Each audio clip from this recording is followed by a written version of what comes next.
Predicate questions are questions you will present to the lawyer that need to be asked of you to get you qualified in order to testify and to lay a proper foundation. So what we're going to do is put Officer McAndrews on the stand and kind of do exactly what I would do with him, a little shorter version than necessarily than the case that's going to the Court of Appeals. But you're going to see how it lays out. He provided those questions to you in March. You work them up to what your needs are, but it gives you kind of a format of what to follow and what every lawyer is going to need to know in order to get you qualified. So at this point, we're going to call Officer McAndrews to the stand. Sir, would you state your name and how you're employed for the ladies and gentlemen of the jury? My name is Officer Russell McAndrews. I'm a police officer for the city of Manassas, currently assigned to the Patrol Services Division. And how long have you been employed in that capacity? I've been a police officer for 8.5 years, and I was assigned to the Police K-9 unit for approximately 5 years. And what training did you have to be qualified to handle a K-9? I initially went through a basic police K-9 handler school when I was assigned my K-9 partner, K-9 Mako, in 2009. And what kind of training was that? Was it didactical or practical or both? It was both. Tell us about that. Well, we went through an 8-week course of approximately 400 hours of classroom lectures, practical exercises, scenario-based trainings, peer reviews, and single and double-blind training and testing. Did you also learn about legal issues? Yes, we did. Did you learn about canine behavior? Yes, we did. Right. Were you also required to go through a decoy school? Yes, I was. Tell us about that school. That school taught us to skills and techniques for utilizing training implementation on physical aggression and physical apprehensions of suspects for patrol utility work. What was the certification process through your training? For my police handler school, Yes. our certification process was utilizing a double-blind testing method involving a minimum of 12 hides in 3 phases of testing. We tested inside structures with vehicles and exterior or outdoors scenario.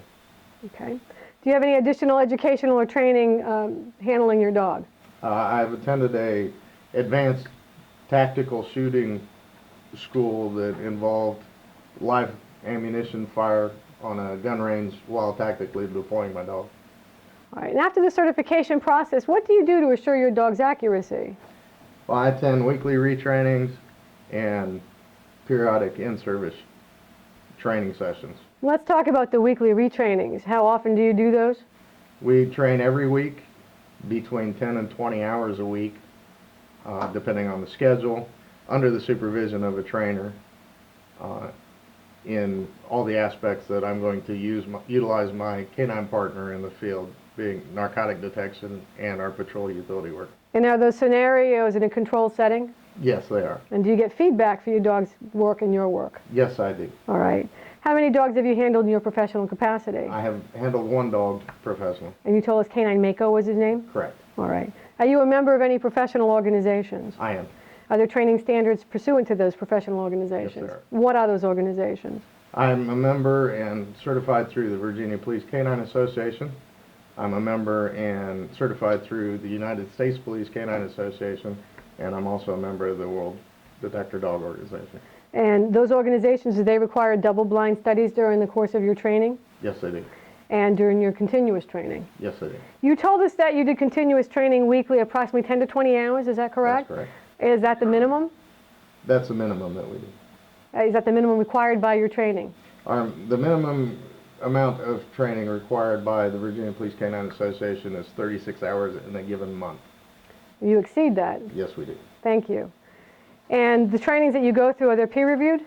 Yes, there is peer review involved in our practical scenarios, our scenario-based training, and reviewing actual cases that we have participated in on the street level. Have you ever done any training for other individuals within your professional organization?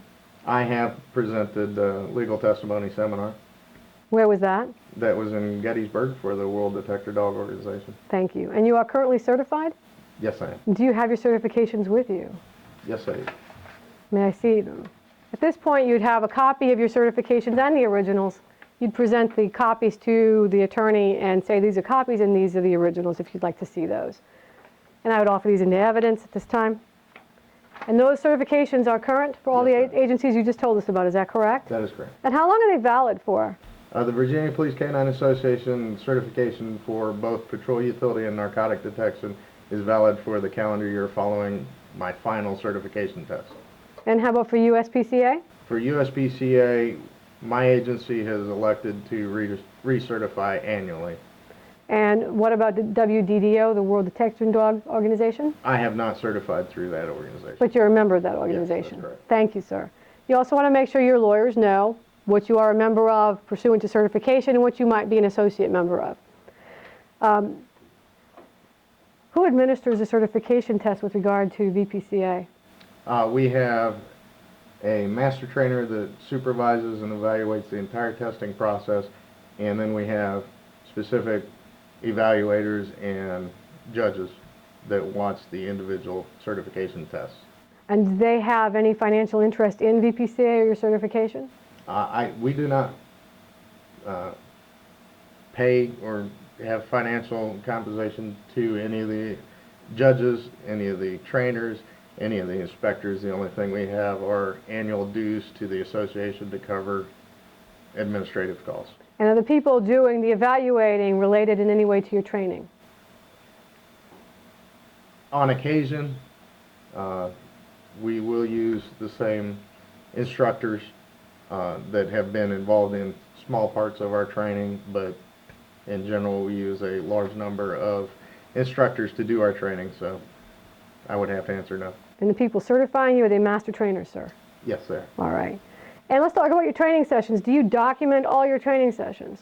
Every one of my training sessions and scenarios is documented, be it the regular scheduled training supervised by a trainer or a master trainer, as well as my in-service training that may or may not be supervised. And do you have those records with you today? Yes, I do. Are they made contemporaneous to the events that occur? They are made the same day. Yes. All right. And they were offered to the defense during our deposition, is that correct? Yes. And you have original copies here today? That's correct. And they are thorough They are thorough. and up to date? They are up to date. Thank you very much.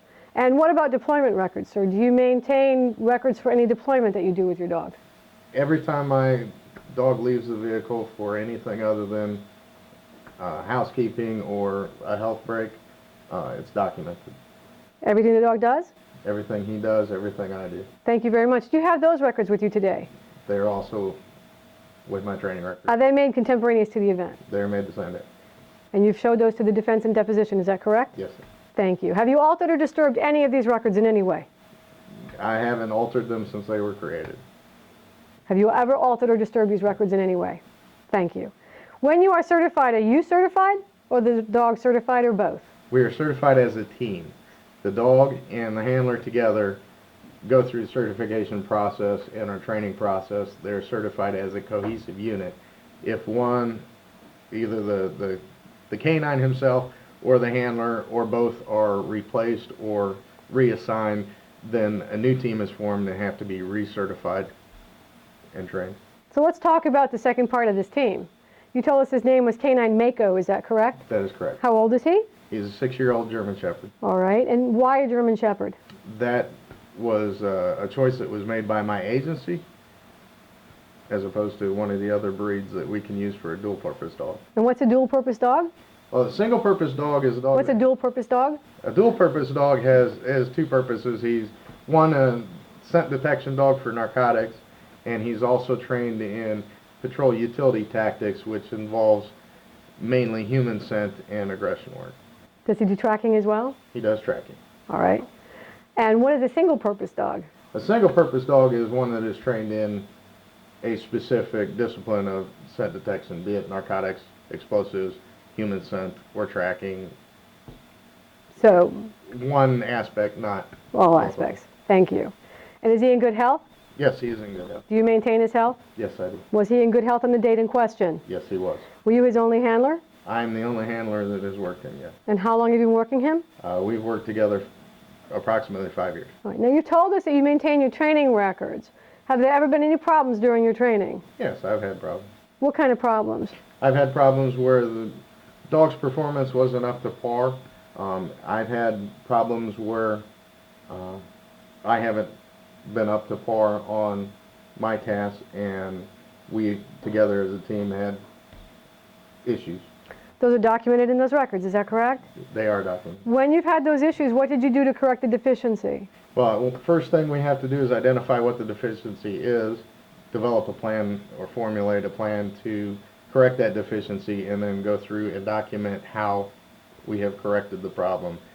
If it's a problem with the dog's performance, how we retested and retrained to show that the dog had completed the same task as expected or as necessary to facilitate a positive end to the training. The problems you've told us about, have they been corrected? Yes, they have. Is it documented in your training records? Yes, sir. Thank you. Do you ever do single blind testing? Yes, we do single blind testing. Just tell us briefly what that means. Single blind testing is where the evaluator of the test or the training scenario understands or has knowledge of the types of hides or the absence of a hide that is placed out. What's a hide? A hide would be the source odor that he's trained to detect. Okay, go on please. Sorry to interrupt. Okay. The evaluator, as I said, has the knowledge of the presence and or absence of the hide odor, the type of hide that it is, the quantity and the location of the hide, whereas the handler is not aware of any of this information. So one person in the training or testing unit knows where everything is and what everything is. During your certification process, was a single blind method used in some of your testing? In some of our testing. All right. And what about during your training, your continual training? In our continual training, we occasionally use single blind training. And do you ever do double blind testing? Yes, we do. And tell us what that means. Double blind testing is where a third person has the knowledge of the types of locations that the hides are placed in, what the hides are, and the presence and or absence of those hides, who then leaves the area entirely while the test or the training scenario is conducted, leaving the evaluator of the test and training and the handler operating the canine to have no idea whether there's a hide present, whether it's absent, a masking odor, a distractor, types and locations of the hide. So everybody's in the dark. For sake of expediency, we're not going to go through what all those mean, but I would stop him and say, what's a detractor, what's a distractor, I'm sorry, what's a masking odor. We would explain all those terms. So I'm going to move on a little bit here. And was that part of your certification process? Yes, that was heavily involved in our certification process. And what about your ongoing training that you told us about? Yes, we utilize that quite often in our ongoing training. And under what conditions do you conduct training? We conduct training in any environment or condition that we can expect to operate my dog on the street level. Days, nights, evenings, foul weather, good weather, indoors, outdoors, urban settings, rural settings. Thank you. Now you mentioned the word distractions, and they're used in training. Why are they used in training? We use distractors in our training to demonstrate that the dog can perform even while there's something else going on, be it wildlife in the area, other people, other officers, civilians, noise, absence of noise, and the weather conditions. All these can be used as distractors to demonstrate that the dog can adequately perform his job and the handler can adequately operate and interpret his body behavior during these differing conditions. And during the course of your training, did you become to learn how to interpret his body behavior? Yes, I did. All right. What does your dog do to let you know, and this is a drug case, if he's found the source of the odor? Well, in order for him to communicate to me that he's discovered the source odor, it's actually a three-phase process. Go on. The first phase of the process is what I call the detection phase. Is this also what your training called the detection phase? Yes. Thank you. Sorry. All right. When my canine partner is in his detection phase, he encounters a scent cone, which is odor that is traveling on air currents in whatever direction, where the dog detects the presence of an odor.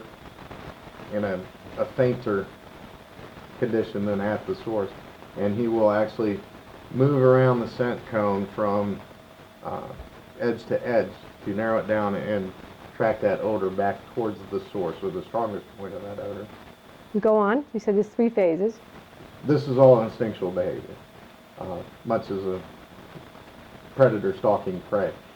The second phase of his body behavioral changes is what we call the indication phase, where he's instinctually displaying body characteristics that he's identified a source odor, and he's trying to either place his nose or his paws on the odor as best as he can get to it. And go on. And the final phase is the alert phase, which is a trained behavioral response in him to finalize that he has located a source object. My dog is trained as an aggressive alert. What does that mean? Aggressive alert is when he scratches or paws at the source odor, trying to bring it between his feet. So he's trying to bring it to him. There's a trained behavior to get him to make another obvious indication that he has found the source of the odor. And overall, how accurate has your dog been in doing this drug detection work? My dog's been very accurate. What do you mean by that? I have, for example, with vehicle searches, we have conducted 147 vehicle searches. 142 of those vehicle searches have resulted in a positive find of either a narcotic substance or evidence of the presence of that substance. The other 5 remaining cases had nothing in the vehicle, and the dog displayed behavior appropriately. What do you mean by that? He's trained that if there's not the odor that he's trained in to detect, that he does not display those 3 phases of his detection behavior. Thank you, sir. And you brought your curriculum vitae with you? I have my curriculum vitae. At this time, Your Honor, I'm going to offer into evidence the CV, the training records, and the deployment records of Officer McAndrews, and I would offer him as an expert in the training, the handling, and the interpretation of canine responses. So this is assuming he's never testified before. If you guys have never testified before, this is how you would do this. If he's testified before, my last question before offering him as an expert would be, have you ever qualified in a court of record or a court not of record as an expert in the training, the handling, and the interpretation of canine responses? Yes, I have. How many times? 3 times. And which courts were they? Twice in a court not of record in district court, and once in court of record, circuit court. Thank you. And then I would offer him as an expert. So you want to keep track of all that information so that that's the last question. Pretty much once you've been offered once, it becomes easy. But I did it this way so that you could all see that even if you've never qualified before, you still are an expert. Okay? I'm sure Dr. Myers is qualified, you know, what we're talking about 50 times? It gets more easy to do that as you do it, but you can certainly do it without that prior experience because of what you've just seen. Every lawyer might do it a little bit different. We kind of gave you a whole bunch of questions that you can utilize and you can put into your own question format, but you want to be comfortable with those questions. And you want to make sure that your expertise is specified. You want to make sure your expertise is specified because you don't want him testifying outside of his area.